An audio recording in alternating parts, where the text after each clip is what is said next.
Franck Boutet, tu es fondateur et patron de Franck Boutet Consultant, Grand Prix de l'urbanisme. Tu sais aussi bien parler de l'échelle territoriale, de l'échelle du bâtiment ou de l'échelle de la fenêtre. Aujourd'hui, donc, tu viens nous parler de l'îlot de chaleur. Tu m'as dit on ne peut pas commencer à parler de l'îlot de chaleur si on ne définit pas ce que c'est. Pourquoi il y a un îlot de chaleur? On dit souvent c'est la densité urbaine qui crée l'îlot de chaleur. Pas que.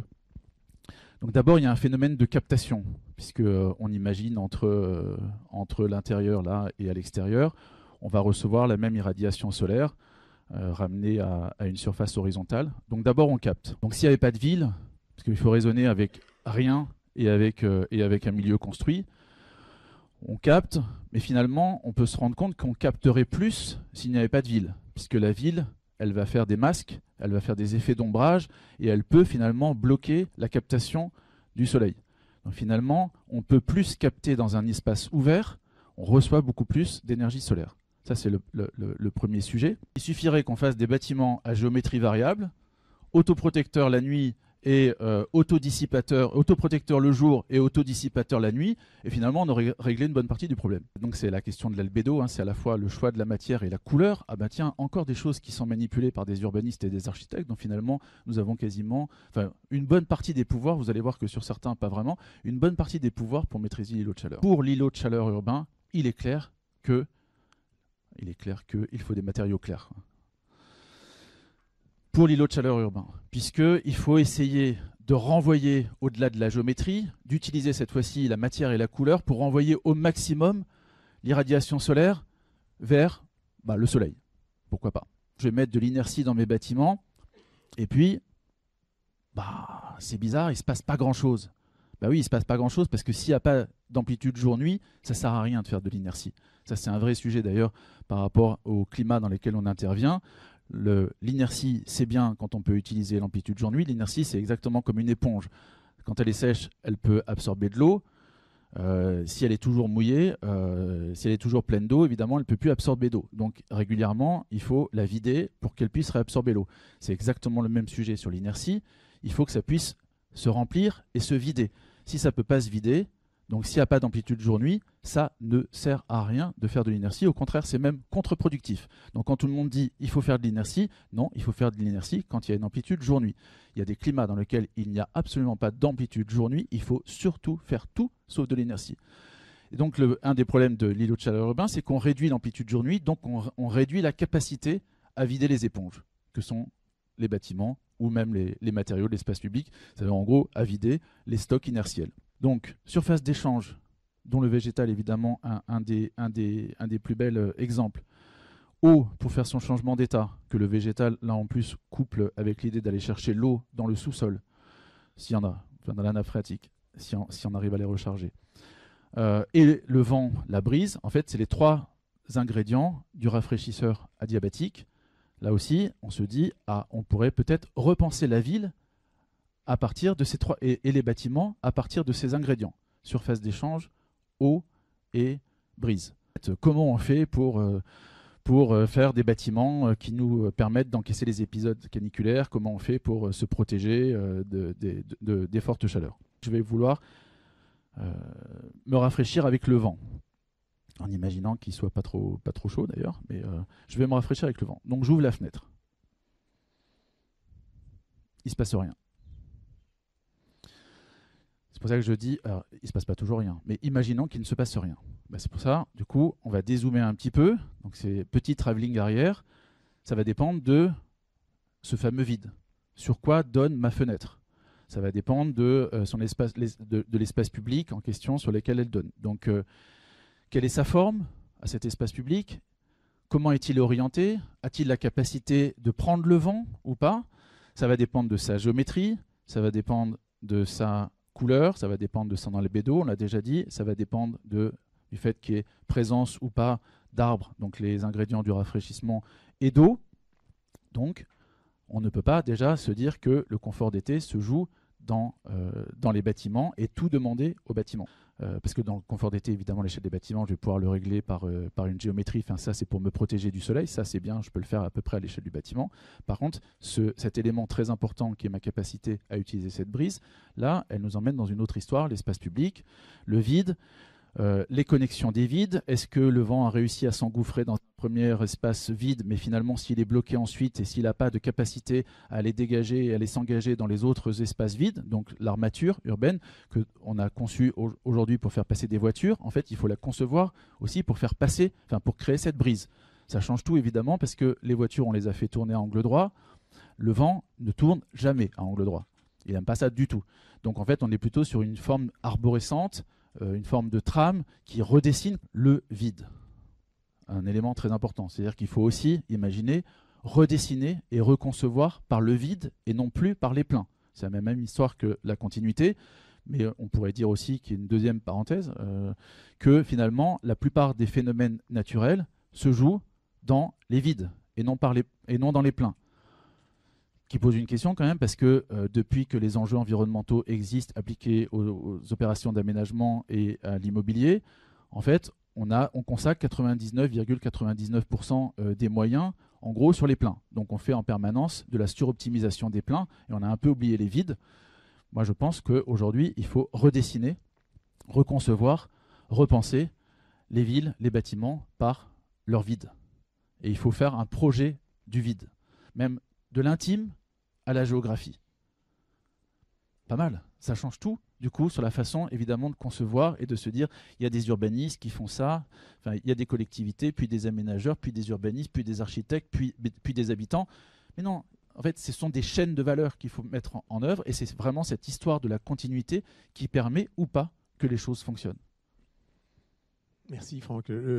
Ça fait écho, ce que tu viens de nous raconter, à des thèmes qui nous sont chers à l'agence, notamment le retour au bon sens, le low-tech, savoir comment, et puis les usages évidemment. Quand on dessine à l'agence, on essaie aussi de se projeter dans l'avenir. L'avenir, on disait tout à l'heure, en 2050, c'est plus de chaleur globalement. C'est des températures à Paris qui vont se rapprocher des villes du Sud. Et je sais que tu as beaucoup travaillé sur la question, c'est en regardant vers le sud, comment on s'inspire. Atténuation, adaptation, c'est deux stratégies pour lutter contre le changement climatique ou par rapport globalement, enfin, pour répondre aux enjeux écologiques. Atténuation, ça veut dire quoi? Ça veut dire que on limite, on essaye d'éviter que les choses arrivent. Récemment, en France, on ne faisait quasiment que de l'atténuation.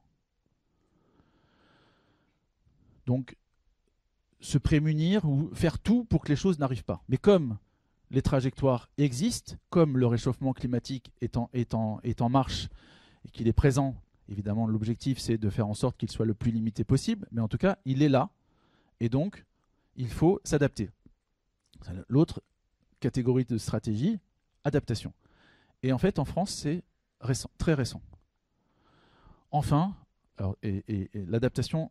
Enfin, on commence à s'intéresser réellement aux adaptations. Ça fait quelques années, quand je dis très récent, que dans les cahiers des charges, déjà, sont demandés d'évaluer ce que peut donner le confort du bâtiment dans une perspective 2030, 2050, 2070. De cette idée de l'atténuation à l'adaptation, ce qui change considérablement les choses, c'est qu'il faut se mettre dans une idée de prospective, d'imagination, de scénarisation. Qu'est-ce qui peut se passer demain ? Qu'est-ce qui est à peu près sûr, sur lequel je dois déterminer ma conception aujourd'hui, parce que je construis pour 50 ans, pour 100 ans, pour plus si possible. Donc qu'est-ce qui peut se passer demain? Quels sont aussi les indéterminés, les inconnus?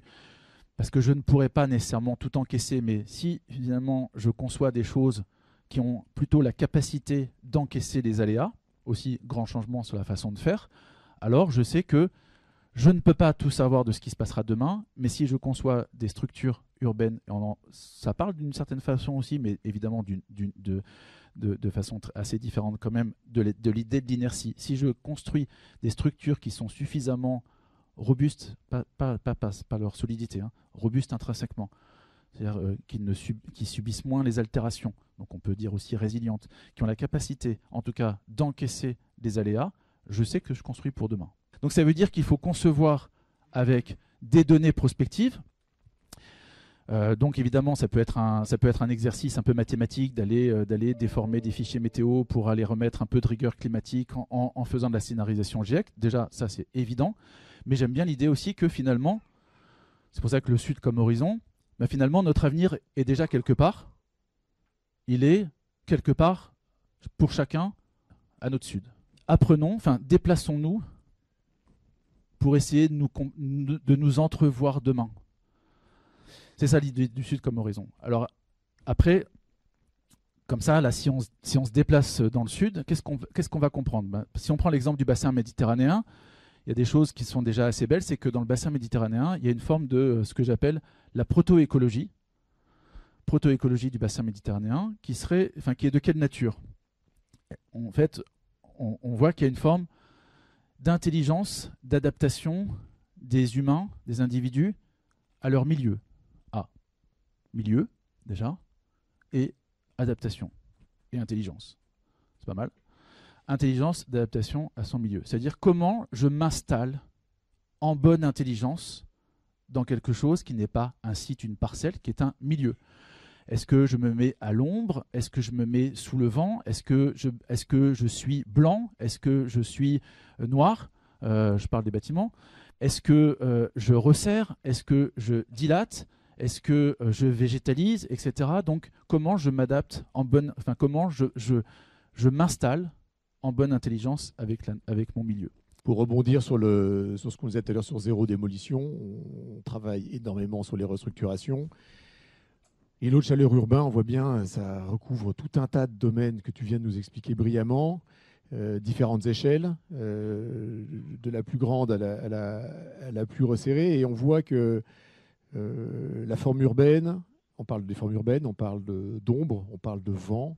Et tout ça, c'est des choses qui sont figées quand on fait une restructuration. Alors, est-ce que quand on fait une réhabilitation, la bataille contre les lots de chaleur est perdue, ou est-ce qu'il y a des pistes? Je sais qu'il y a des pistes puisqu'on a travaillé dessus sur nos opérations communes. Rien n'est jamais vraiment perdu. Tiens, d'ailleurs, puisqu'on a dit tout à l'heure, il faut jamais démolir.